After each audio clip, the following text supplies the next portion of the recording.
Étienne Thierry, bonjour. Bonjour. Bonjour et voilà, merci. cette fois-ci c'est fait. On a échangé nos virus. Ah voilà. Eh bien, merci de nous accueillir pour cette nouvelle pause café. Je rappelle brièvement qui vous êtes. Vous êtes professeur en virologie animale à l'Université de Liège. Et on vient vous voir aujourd'hui pour parler avec vous de vos domaines de recherche et notamment de ce virus qui a défrayé la chronique ces derniers mois. C'est le virus Ebola. Pour la troisième fois de la journée, les équipes d'intervention d'urgence Ebola sont appelées dans la capitale Monrovia. Une femme âgée s'est effondrée, morte en pleine rue. Seuls des tests permettront de déterminer si elle avait contracté le virus. Mais les services de santé ne veulent prendre aucun risque. La zone est immédiatement désinfectée et le corps emporté. Alors la première question que je voudrais vous poser, c'est il en est où aujourd'hui ce virus ? Disons, il y a une maîtrise progressive de l'épidémie, surtout en Sierra Leone, parce que dans les autres pays, évidemment, l'incidence a été un peu moins forte.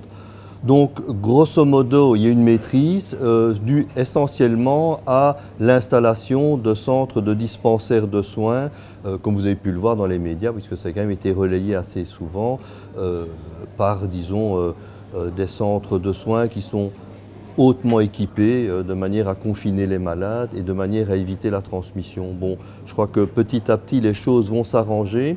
Ce qui est particulièrement intéressant maintenant, c'est la mise au point des vaccins. J'ai été vraiment très désolé parce que, à mon sens, le développement d'un vaccin contre Ebola ne représente quand même pas des difficultés scientifiques et techniques insurmontables.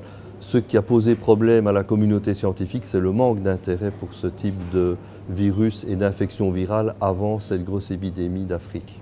En Belgique, il y a eu quelques frissons quand même, quelques fausses alertes de cas. Est-ce que la Belgique était en danger par ce virus Ebola ou bien est-ce qu'on était finalement assez peu concernés ? Malheureusement, je dirais malheureusement parce que c'est par rapport à tous ces pays émergents, nous ne sommes pas très concernés dans le sens où si un cas arrive, il sera largement maîtrisé, le cas sera confiné et on ne va jamais développer une épidémie telle que celle qu'on a pu observer en Afrique actuellement. En plus, on a des lits dans certains hôpitaux, notamment à Saint-Pierre, à Bruxelles, où là, il y a l'ensemble du dispositif qui permet de contrôler et d'éviter la dissémination de l'infection. Donc non, je n'ai pas pu percevoir de crise au niveau belge. C'est plutôt un manque d'intérêt des pouvoirs publics qui a en partie été pallié par certaines initiatives. Alors, Ebola, c'est un nom qui fait un peu peur, hein. Notamment, je pense qu'il y a eu un film à une époque qui avait un film catastrophe qui avait créé une forme de mythe autour du virus Ebola. Mais Ebola n'est évidemment pas le seul virus qui est transmis à l'homme par l'animal. De quelle pathologie on parle en fait dans ces cas-là ? On parle de zoonose, hein, c'est le terme consacré, c'est-à-dire le virus, pas seulement le virus, ça peut être une bactérie ou un autre germe, hein, qui est donc transmis de l'animal à l'homme. Et donc voilà, on va parler de virus zoonotiques, notamment pour Ebola, mais pour pas mal de virus aussi. Hein. Tels que lesquels par exemple ? Eh bien, le plus simple, c'est le virus de la grippe. Le virus de la grippe qui est évidemment transmis d'homme à homme, mais au départ, c'est un virus qui est un virus d'oiseau. Donc si vous allez vous promener en Asie du Sud-Est, dans ces pays assez éloignés, en Chine, au Vietnam, etc., eh bien, lorsque vous voyez un canard, lorsque vous voyez un oiseau d'eau, eh bien, dans beaucoup de cas, ces animaux sont infectés par des virus influenza qui peuvent être à l'origine des virus de grippe humains. C'est ce qui nous a été rappelé au moment de la crise de la grippe aviaire notamment, non ? Oui, H5N1, grippe aviaire, donc là, ça reste un virus aviaire, mais lorsqu'on a eu le virus de la grippe espagnole en 18, le virus de la grippe de Hong Kong ou le virus de la grippe asiatique ou plus récemment le virus pandémique H1N1, tous ont une origine en partie aviaire. Et voilà. Et alors les virus, c'est ça qui est intéressant, c'est que ces virus qui sont finalement des petites structures comme ça, bon, le virus de la grippe, il n'a pas cette structure-là. Bon, je vous ai montré ceci de manière à ce qu'on ait une petite idée de ce que peut représenter un virus à une échelle qui est évidemment énorme ici, mais ces virus ont une plasticité qui est énorme et moi c'est ça qui me fascine dans la virologie, c'est en fait cette évolution des virus et le fait qu'à partir d'une particule virale, on peut en générer des millions, des milliards et qui peuvent présenter alors des caractéristiques différentes, certaines Hein, ces caractéristiques sont des mutations, certaines qui peuvent alors provoquer l'apparition de maladies émergentes, de virus émergents qui ont acquis des nouvelles propriétés et qui peuvent alors éventuellement changer de tropisme et passer de l'animal à l'homme. Hein. C'est comme ça, c'est en mutant finalement que les virus peuvent passer d'un virus animal à un virus humain. Pas uniquement, notamment dans le cadre d'Ebola, on ne peut pas spécialement parler de mutation, mais de changement, en tout cas d'évolution dans un écosystème. Et notamment dans le cadre du global change, comme on l'appelle ici, l'intensification des modes de transport, ou bien le fait que par le défrichement, l'homme pénètre de plus en plus au sein d'écosystèmes qui étaient auparavant intacts, intègres et non occupés par l'homme, eh bien, il peut y avoir des contacts privilégiés qui n'existaient pas auparavant entre l'animal et l'homme, et un virus, même sans modification génétique, peut se trouver à ce moment-là une vocation d'infecter l'homme et éventuellement de développer une maladie. Et vous avez peur des virus en fait, parce que moi je ne parle que de catastrophes. Mais vous savez que les virus, ce n'est pas uniquement des... vous savez que lorsqu'on examine la... Vous n'avez pas peur des virus? Non, non, d'ailleurs je vous ai serré la main. Hein. C'est pas qu'il y a certaines personnes qui ont une phobie des microbes, moi je ne l'ai pas parce que en fait un microbe, un virus ou une bactérie, c'est un élément normal de la biosphère. En fait, ici et dans le monde, il y a probablement en biomasse plus de bactéries et de virus que d'espèces animales recensées. C'est étonnant quand même. Et donc, on vit au milieu de choses qui sont invisibles, qui existent quand même, qui ont une masse, qui ont une existence physique, qui sont notamment les virus. Et la plupart des virus, en fait, ne sont pas dangereux. Donc, en tant que virologiste, moi, j'avais envie de replacer un peu le débat ici, peut-être pour une minute ou deux, mais j'étais un peu embarrassé parce qu'on ne parle que de catastrophes avec les virus, la grippe, Ebola, c'est vrai, mais à côté de ça, vous savez que les virus... Est-ce que les virus peuvent avoir des rôles positifs, par exemple? Ah, les virus... Mais rien que le fait qu'un virus existe dans un écosystème et n'a pas disparu, ça veut dire qu'il joue un rôle biologique. On ne peut quand même pas lui empêcher ce rôle-là. Alors, peuvent-ils jouer des rôles positifs? Ils peuvent jouer des rôles positifs, mais alors, par exemple, c'est dans un contexte de défense contre d'autres pathogènes. Et on connaît notamment, vous connaissez les bactéries, notamment des bactéries qui pullulent dans le système digestif, le système respiratoire, etc. Elles peuvent être infectées par des virus qui leur sont propres, hein, qu'on appelle des bactériophages, et ces virus peuvent alors réduire ces populations de bactéries à des proportions acceptables qui permettent que l'on ne soit pas malade par ces bactéries. Donc voilà par exemple un rôle positif. Mais moi, rien que le fait que d'un point de vue biologique, ces virus soient là, soient dans la nature, pour moi, c'est une preuve de leur utilité. Ils font partie de nos écosystèmes, comme vous, comme nous, comme notre caméraman. Depuis que je sais qu'on va se rencontrer pour prendre un café ensemble, il y a une question que je veux absolument vous poser. Donc moi, je ne suis pas spécialiste des virus, je ne suis pas virologue, et j'ai l'impression que pendant toute une période, je dirais dans les années 90 et les années 2000, sont intervenues une tonne de crises liées à des virus transmis de l'animal à l'homme et à l'alimentation. Ça a commencé peut-être avec la dioxine, je ne sais pas, il y a eu la vache folle, il y a eu la grippe aviaire dont on en parlait.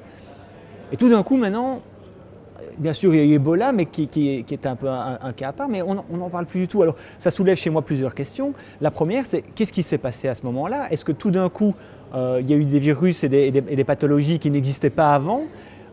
Et si oui, pourquoi? Ou bien simplement, est-ce que des crises ou des épidémies qui avant n'étaient pas médiatisées ou soudainement étaient médiatisées? Qu'est-ce qui s'est passé pendant ces 20 ans, je ne sais pas? Ah, eh bien, il s'est passé des choses qui se passaient avant aussi, qui probablement étaient plus médiatisées, et d'autre part, des événements se sont produits de manière à en fait favoriser donc, ce contact, cette interaction entre le virus et probablement entre certains animaux portant ces virus et l'homme.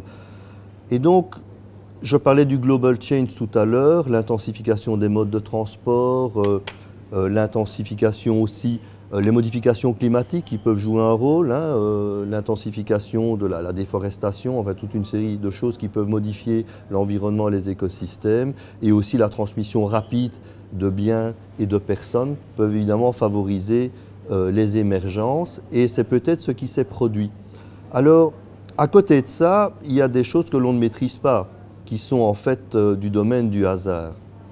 Ah, le hasard, c'est toujours le problème. C'est qu'en biologie, quand on parle de hasard, on peut le traiter de manière statistique et on se dit toujours, oui, mais il doit y avoir quelque chose derrière le hasard. On finira par savoir quels sont les facteurs qui l'influencent. Donc, forcément, un jour ou l'autre, on finira par savoir quels sont ces éléments qui peuvent provoquer ces mutations, parfois plus facilement que dans d'autres systèmes. Et donc, pour revenir, si vous voulez, à votre question essentielle, la dioxine, d'abord, ça n'est pas un virus. Donc là, c'est un élément chimique, c'est très grave, mais c'est un élément chimique. La maladie de la vache folle, ce n'est pas un virus. Donc vous voyez, en fait, c'est intéressant votre question, parce que ça veut dire qu'au niveau sociétal, ce qui intéresse le public, la société, c'est finalement quels sont les risques biologiques auxquels je suis confronté. Et dans le risque, il y a la partie gravité, sévérité. Effectivement, ce ne sont pas uniquement des virus, heureusement, il y a d'autres choses, d'autres éléments biologiques ou chimiques qui peuvent intervenir.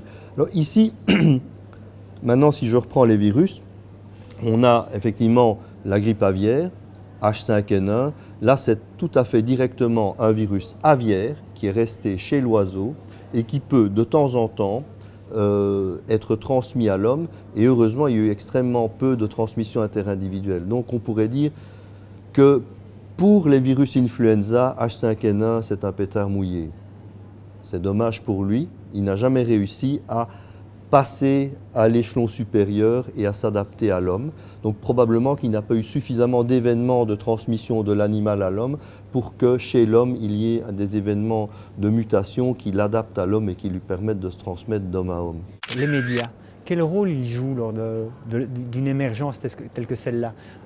Est-ce qu'ils participent à l'éducation populaire et à rassurer les gens, en tout cas à bien cibler la potentielle menace?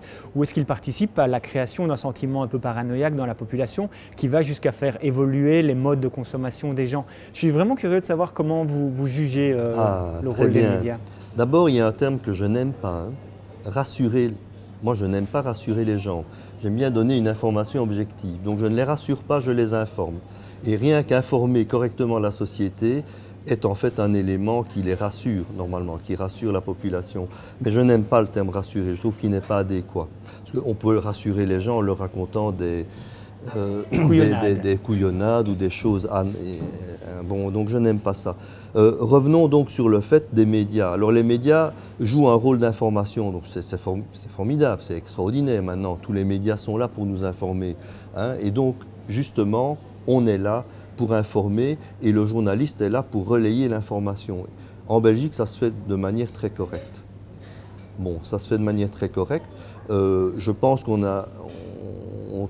c'est extrêmement rare qu'on tombe dans le sensationnalisme et c'est rare qu'on tombe sur des journalistes qui ne relayent pas correctement l'information. Là, franchement, en Belgique, moi qui suis régulièrement en France, le côté spectaculaire est beaucoup plus important en France et mes collègues français sont beaucoup plus, en tout cas, circonspects par rapport au rôle des médias en France, par exemple. Ce que j'ai pu comprendre en vous écoutant, c'est que les médias jouent peut-être à leur dépens un autre rôle, c'est celui de, lorsqu'ils médiatisent un virus, une pathologie, ça permet de débloquer des fonds pour la recherche sur cette pathologie. Ah oui, ça c'est un effet pervers. Mais enfin, il faut savoir qu'on vit au XXIe siècle. Bon, les données ont changé par rapport au siècle précédent. On vit plus dans l'instant et donc c'est vrai que bon, la recherche, ce sont des budgets de plus en plus importants. Les budgets, c'est de la politique, on est bien d'accord là-dessus. Moi, je ne suis pas en sciences politiques, mais je sais que les deux sont liés. Et donc, effectivement, la politique, c'est évidemment répondre aux besoins de la société, et souvent des besoins qui sont immédiats, on est souvent dans le court terme. Bon, vache folle, prenons l'exemple, il n'y a plus aucune source de financement sur les prions. Or, c'est un problème qui peut revenir à un moment donné.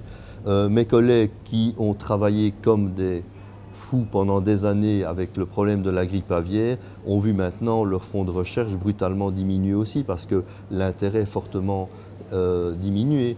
Ce qui fait aussi c'est que c'est normal. Je crois que dans une unité de recherche comme la mienne, il faut accepter aussi que les sujets de recherche évoluent au cours du temps. Justement, vous travaillez sur quoi ici à l'Université de Liège, dans votre unité de recherche? Ah, écoutez, en fait, on a le leitmotiv de notre recherche, c'est l'évolution virale.